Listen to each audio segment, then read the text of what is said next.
kanina pa natin nababanggit si Fiang. And ito naman, we have to address the elephant in the room. Alam naman natin na ganyan naman sa mga artists, merong magsusupport, merong hindi susupport, diba? If ikaw ang tatanungin, ano yung nagustuhan mo sa pagkatao ni Fiang? Kaya you support her, you stay beside her, ganon. Na tingin mo hindi na naiintindihan ng tao or hindi nakikita ng tao? Para ako lang yung... Na kung bakit nila binabash. Ito yung mga bagay na nakikita mo na hindi nakikita ng iba. That's why you love her personality.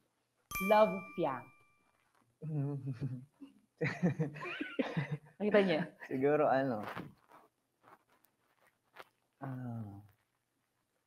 mainly yung pagiging selfless niya. I think ako lang, kaming malalapit lang kay Fiang yung nakakakita nun. Pakiramdam ko. Yung pagiging selfless mo. Yun yung hindi nakikita ng maraming tao. At pati na rin ng mga mapanghusga na madaling madala sa mga salita.